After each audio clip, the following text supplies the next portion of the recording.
kind of let the sticker price shock you because you want to go through the entire financial aid process to figure out what your end cost is going to be.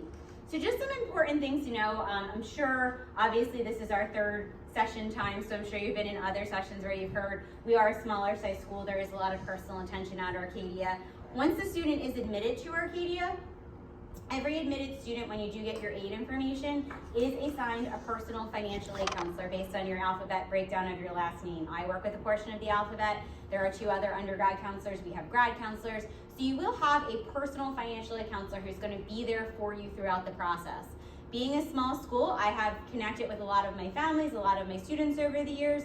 You'll get our direct number, you'll get my email if I'm your counselor. If you have questions, you are able to call us, you are able to email us with those questions. I always make a joke, I have a couple parents over the years who have other students, they'll call me for their Arcadia student, and then they'll be like, by the way, my other student goes to a much larger school, and I got a phone tree there. Can I just ask you these questions? And I'm like, well, no, because I don't work there, and I'm very sorry that you got a phone tree, but it is nice to know that you do have that person here to be able to help you and walk you through the process.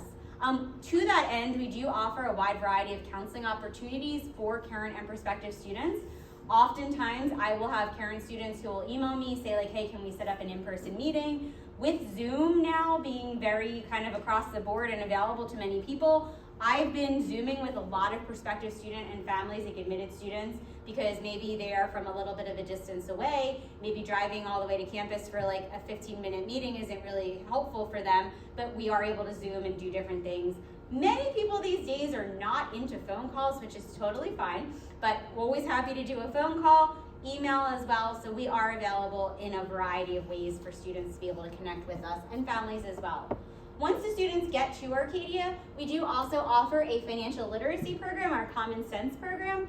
We actually did a couple workshops. I think we did about 7 to 8 workshops this past year. We've done like a couple in the fall, a couple in the spring. These are about topics that maybe when you're in the lovely bubble of college that you might not necessarily want to think about. I know I always say I was like the worst example. I knew when I was in college, oh, I want food. I go to the dining hall and I swipe my card and I get the food. In the real world, when you want food, you swipe your card, but that money's coming out of your bank account. So the financial literacy component is really something that we really want to work with students. And we actually have been able to collaborate with a couple different offices on campus. Our last workshop was about budgeting when students study abroad. We do hope to have one in April that we're collaborating with the Office of Career Education on about kind of like leveraging job offers. And I'm like the worst poster child for like misinformation when you're in college. I thought you just graduated and got a diploma and got like a really great paying job. Obviously, entry-level jobs, entry-level salaries, so having that kind of resource available is really helpful for our students. So just some basics about financial aid. Financial aid is a very broad term. Financial aid includes many things under the financial aid umbrella. So included under the term of financial aid are scholarships and grants, which are free money, but also loans and student employment. So when we talk about financial aid, we're talking about all of these things coming together to help the student with the cost of their education. So now as far as financial aid goes, there are 2 kinds of financial aid. There is merit-based financial aid and there is need-based financial aid.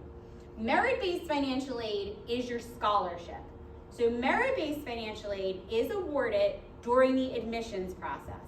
Now for those of you who are juniors, which is everyone, the common application opens on August 1st. We typically will start reviewing students for admission to the university in mid to late September. We want to give your guidance offices time for everybody to get back, get all the information. When we start reviewing, we are rolling admission. So once we have everything needed to review for admission, we will do so. When you get your admissions decision, you will get a letter that will say, congratulations, you've been admitted to the university. And in that letter, it will say you have been awarded a scholarship for X amount of dollars. Financial aid, in the financial aid office, we are not awarding this.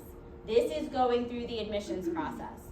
Because that is a merit award, it is strictly based on the information that you provided when you applied. We do not look at your family's financial information. We do not look at any of that. We look at your transcript. We look at your SAT or ACT scores if you send them. We are test optional. We look at your resume. We look at your recommendations. That all goes into that award. Now, because of that, that is renewable each year automatically as long as you remain a full-time student in good standing at Arcadia. Need-based aid is the second part of it. So you could get a scholarship letter, you can get your acceptance letter fairly early during senior year, and we'll get people who will say, oh, I got my financial aid information. That is not your financial aid information, that is just your scholarship information. Both of these is your financial aid overall picture. Need-based financial aid is the second part of it. This is financial aid that is based off of your family's financial information.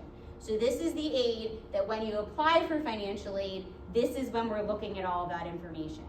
Because this is based on family's financial information, it is reevaluated each year. You do reapply each year for that. That is to your benefit. I have done these presentations for many years. I did not expect a global pandemic. I always used to joke around about like, oh, every so often families have changes in income. These days, it's every so often families don't have changes in income. So it is to your benefit to have that reevaluated each year. Need-based aid can include grants, it can include loans, and it can include student employment in the form of work study. So how do you get need-based aid? You file a FAFSA. Has anybody in here ever filed a FAFSA? Can you raise your hand? They all lived. Everyone look at them. They've all survived. I think the FAFSA gets a bad rap, so please do not be scared of the FAFSA. FAFSA is an acronym. Please also know that the first F in FAFSA stands for free. So if you are on a website that is asking you to pay like $80 to file your FAFSA, it's probably not a scam. They will still file it for you, but you're paying somebody to do something that you could do for free.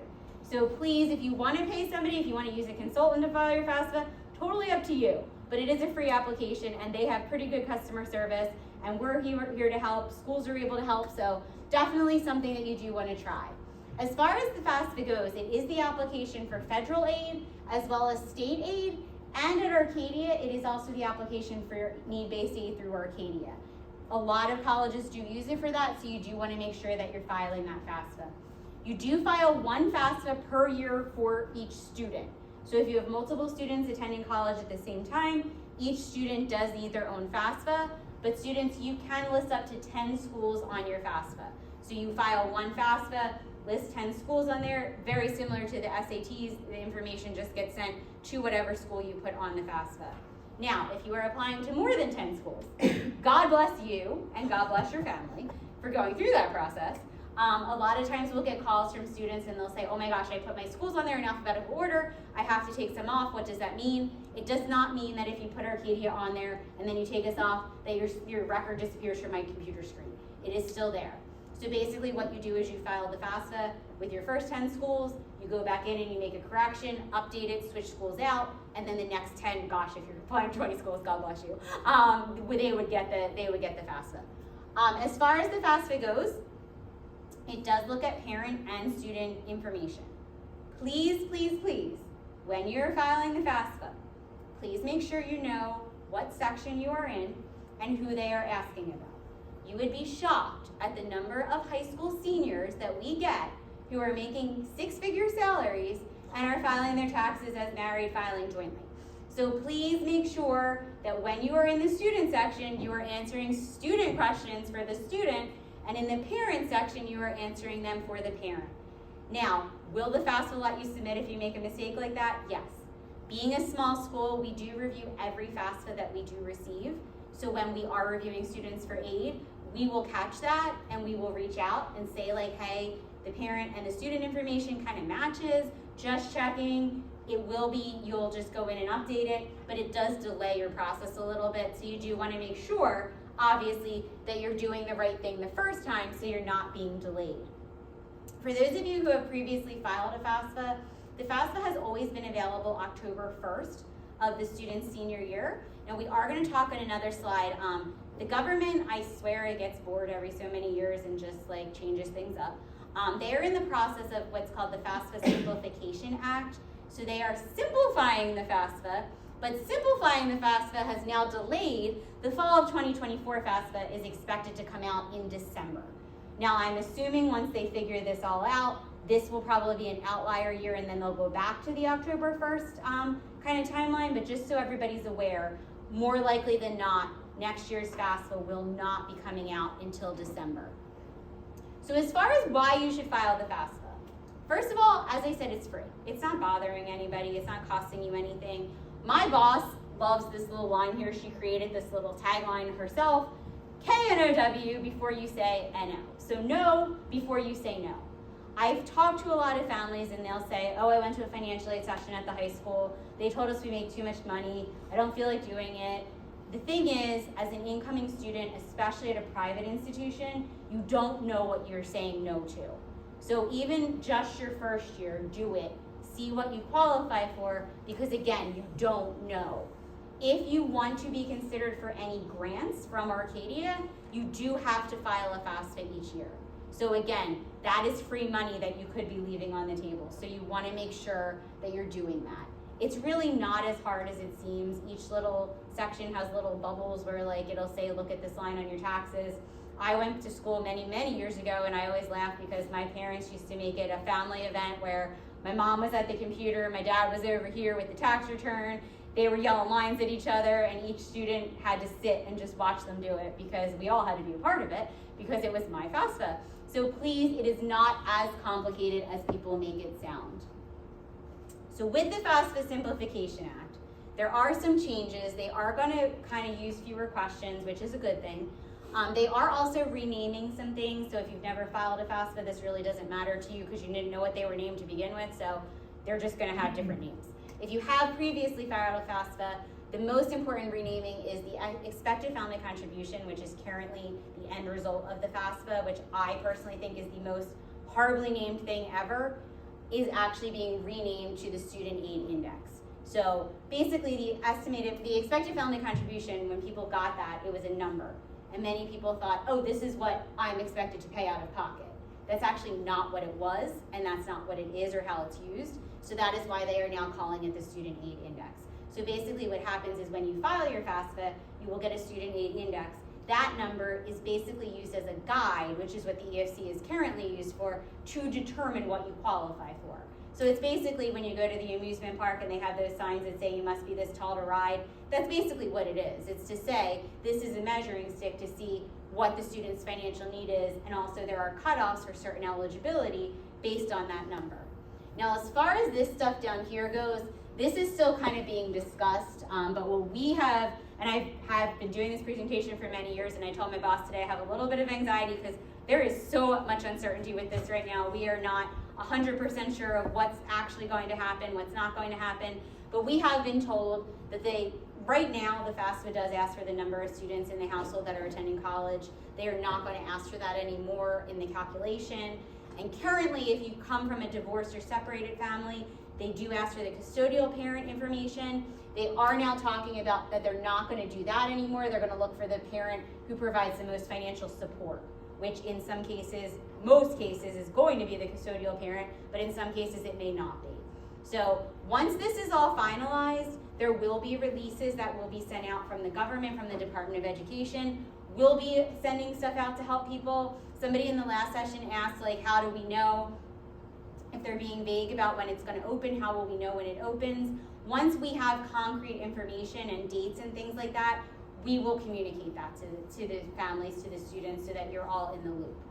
But as I said, right now, the simplification of FAFSA is apparently making it much less simpler.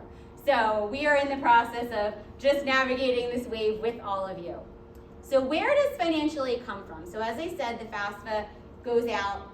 You are reviewed at the federal level, at the institutional level, and at the state level. So at the institutional level through Arcadia, and this does vary by school, so please note this institutional information is only Arcadia specific. So as I said, we do evaluate every student who is admitted to the university for a merit scholarship. That is at the time of the acceptance. You'll get your acceptance letter. Now it is important to know you will have a figure. That figure will remain consistent. So if you get a $21,000 scholarship coming in as a first year student, it will be $21,000 each year moving forward. We do not bring you in and give you $21,000. I had a parent ask me the other day, and then they're like, does that go down like in the next year or anything like that? It does not. It is not a bait and switch kind of situation. It is consistent. The only thing you have to do to make that renew each year is remain full-time at Arcadia in good academic standing, and it automatically renews. You do not have to file a FAFSA for that. The other aid on here, you do need to file a FAFSA for. So we do have some specialty grants, if you will.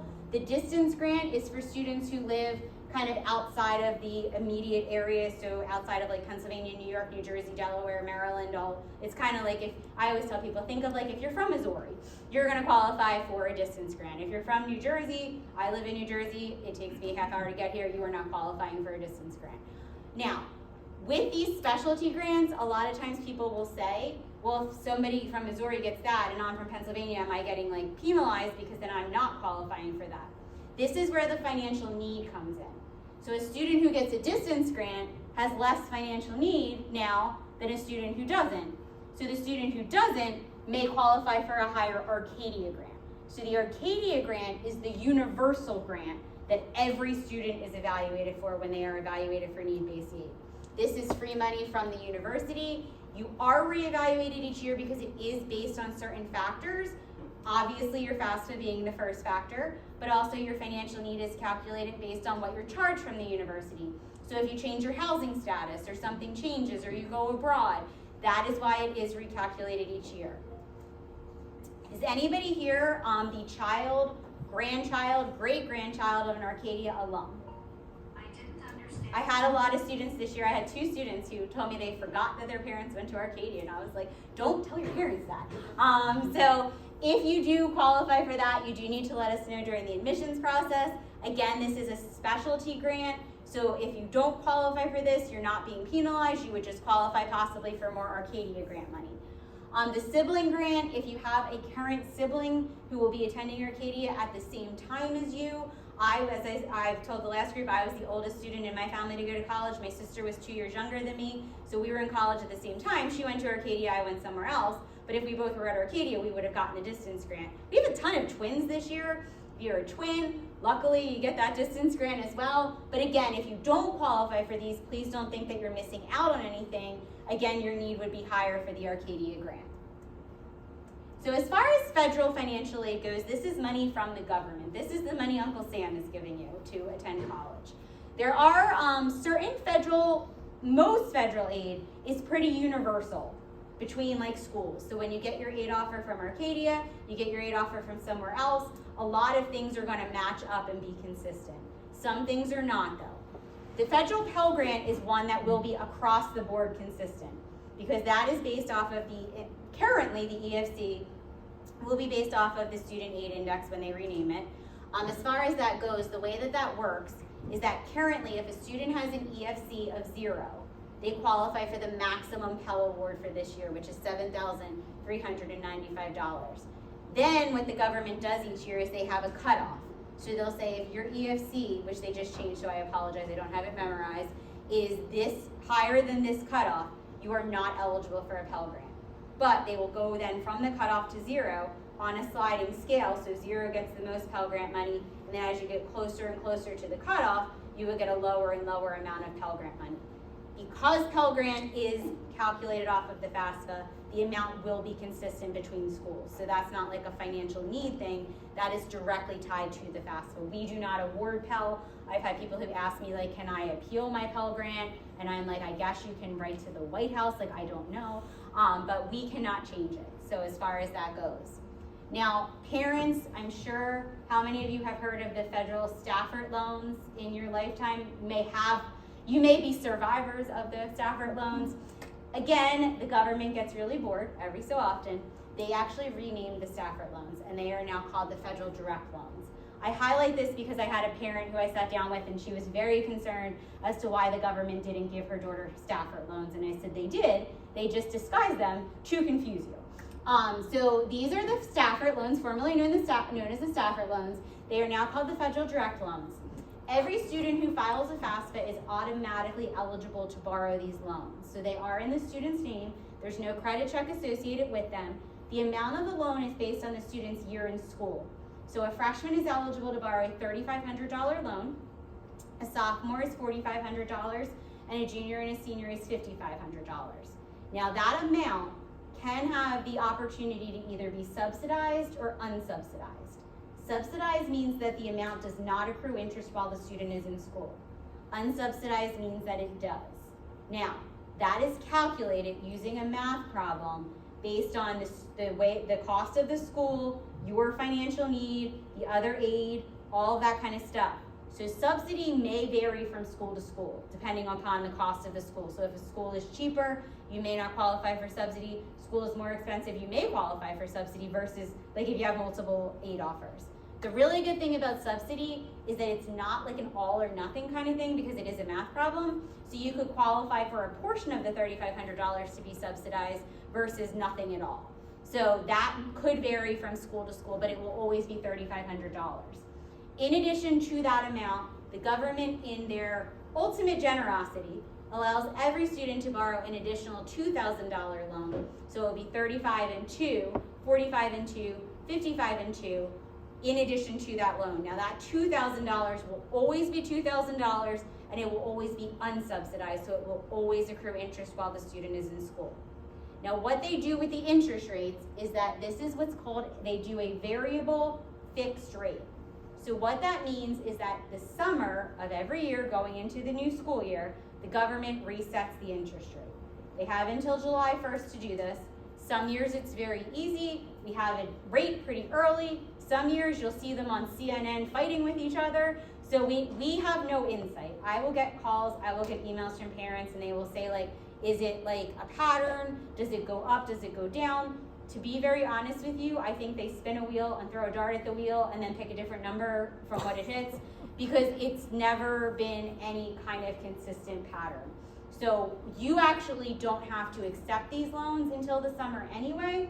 So if you feel comfortable waiting until you feel more comfortable waiting until you know what the interest rate on the loans are, you can do that. We don't process the loans until the summer, so you have time.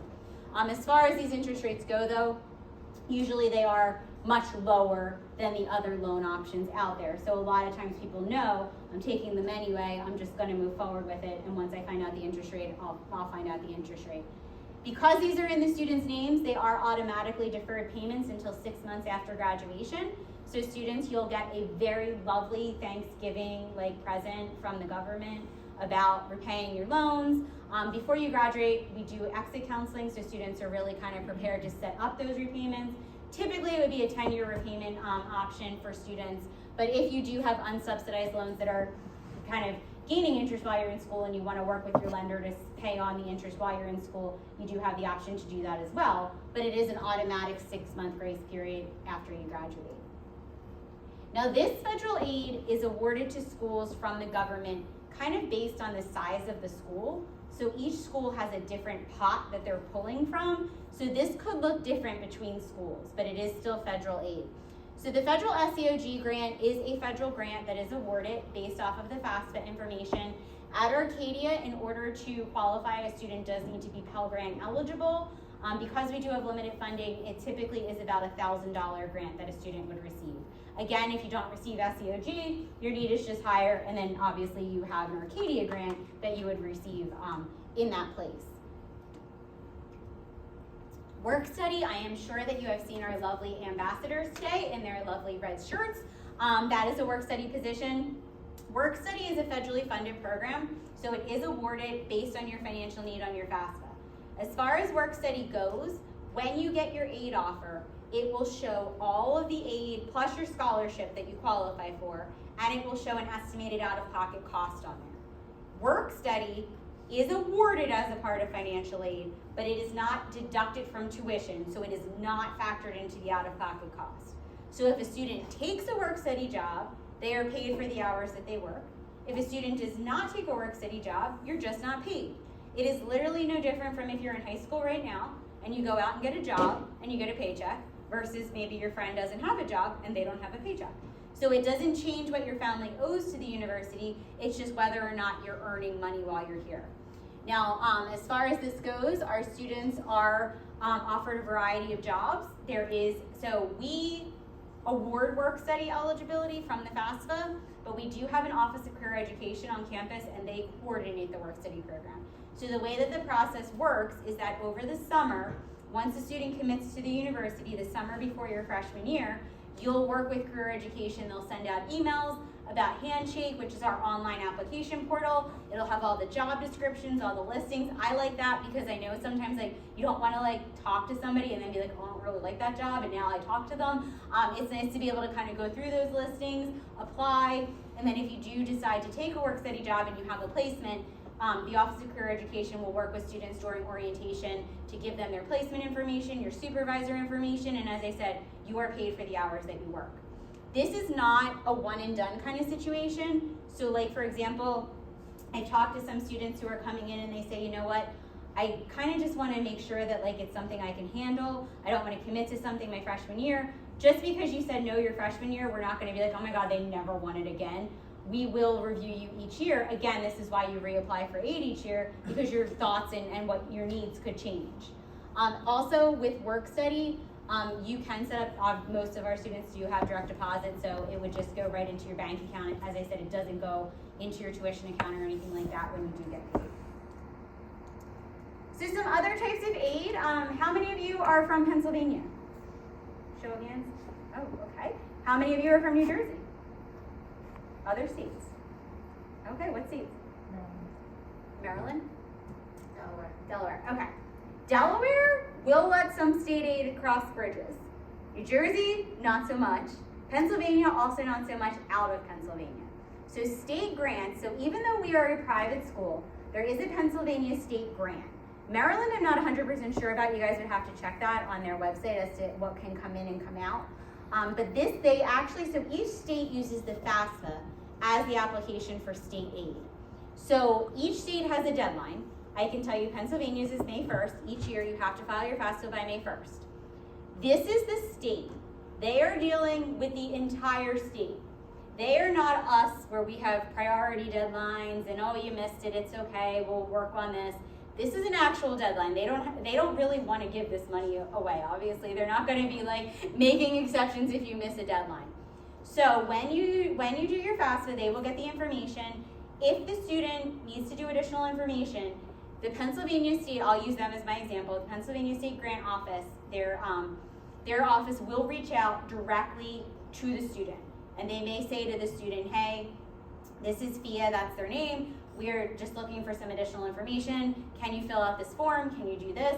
Do what they're asking you to do as soon as possible, because again, they're working with the whole state. So they're getting a lot of information in. It takes a little bit of time to process. So you want to make sure that you're doing what they're asking for you to do. It is based on your income and your financial need. So like the Pell Grant, they do have a cutoff each year for the EFC, soon to be the SAI, so that if you're above that, you won't qualify for a grant, but if you're below that, you do. So as far as that goes, that is why the FAFSA is also really important to see what you qualify for. As I said, Pennsylvania students attending a Pennsylvania college can use the state grant. If you're going outside of Pennsylvania, they do let limited funding go across. New Jersey, again, you would have higher needs, so that's where the Arcadia grant would come into play. But definitely you want to make sure you're keeping up on your state, you know what their deadline is and what their rules are. As far as outside sources of aid, there are a lot of outside scholarship opportunities out there. I work with all of our students with outside scholarships. I know some of you came in at this part. When I was looking at colleges, I was the oldest in my family, so my parents were like, oh my gosh, our beacon of light, like you're the best student in all of America. You are gonna win this Coca-Cola scholarship, I know it. Still shoot for the stars. Yes, the Coca-Cola scholarship, you might be that 1 in a million student, but there also are a million other 1 in a millions out there. So yes, still do the databases, still do the national listings and all that kind of stuff, but also think local. Talk with your guidance office. If the student has an employer, if a student has an after-school job, there are a lot of employers that do have scholarship opportunities. Talk with them. My sister was 2 years younger than me. By the time she got to college, my dad figured out his company had a scholarship. And I was like, well, that was nice of you to find out 2 years later. So talk to parent employers. You never know. As long as your outside scholarship added to your Arcadia scholarship doesn't exceed the cost of our tuition, we simply add it onto your aid offer and subtract it from your overall cost. So as far as that goes, as long as you're not, if you're one of the 1 in a millions who are winning the full ride, I've had one in my whole time here. I will like high five you and throw confetti on you. but most students are winning about like $1,000 here and there. It's not really kind of like a ton of money that students are winning. And go for all of them.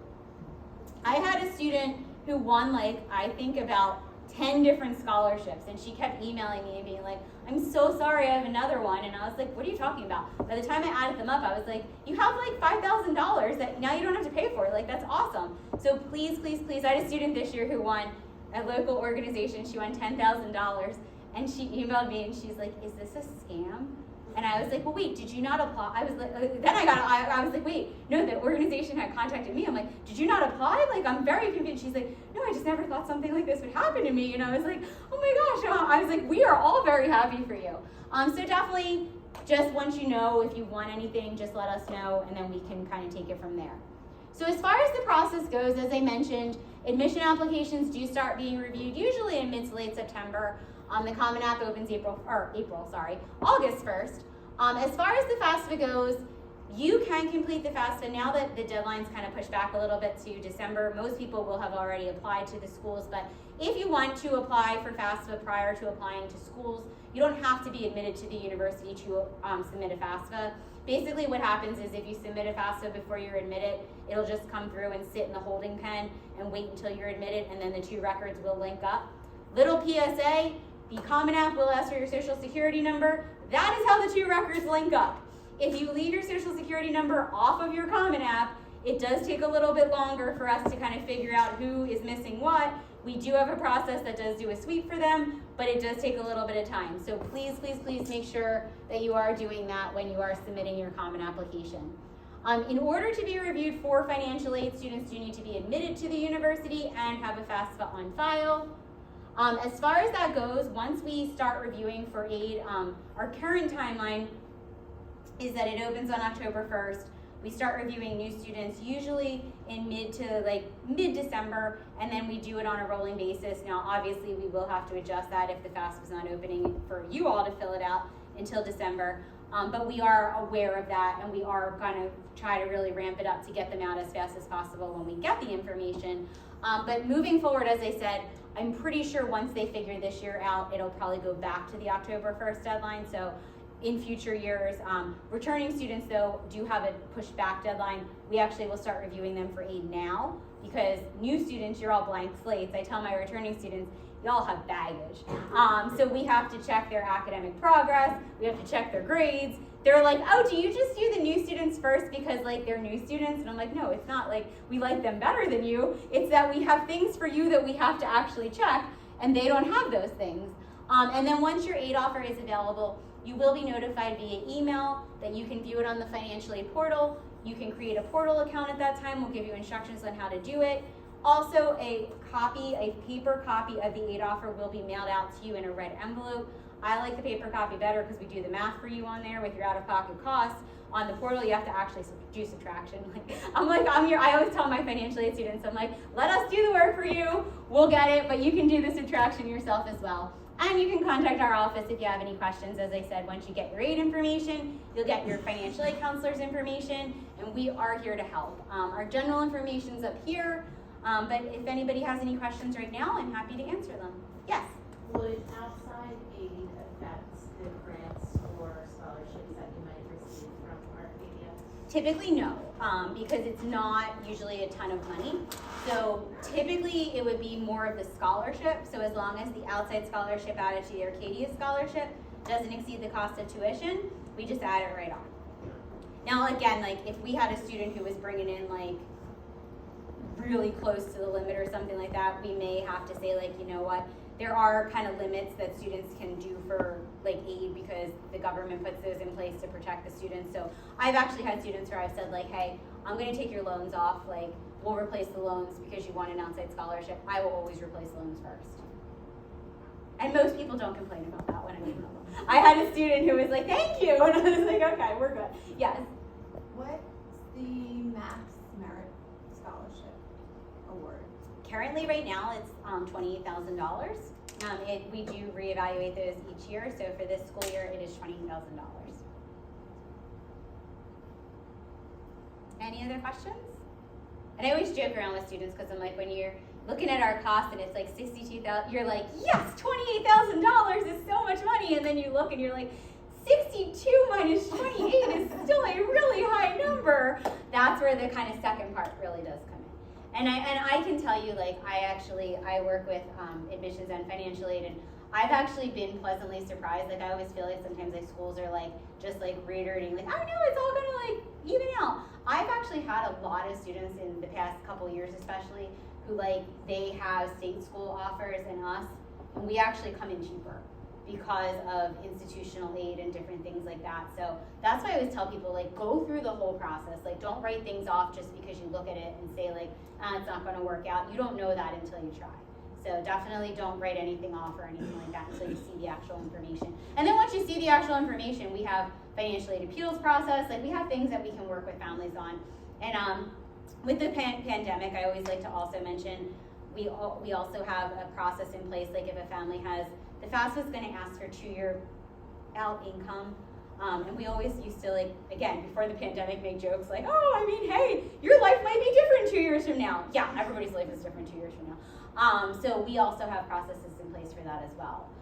So definitely, I can only speak to Arcadia, like, reach out to schools, like, if you had like a parent lose a job, or like I'm putting 21 information on there, but in 23, only one of my parents is employed, or my parent retired or something like that. We have processes in place that we can work with you on that. A lot of things happen when the world turned upside down, and we're like, it's like all the outliers, and people will call and be like, oh, I have a unique situation, and it's like, actually, we have a whole process in place for your unique situation, so please know it is not just you. Does anybody else have any other questions? All right, well, this is kind of the last session. If anybody needs a campus tour, you can head over to the Commons.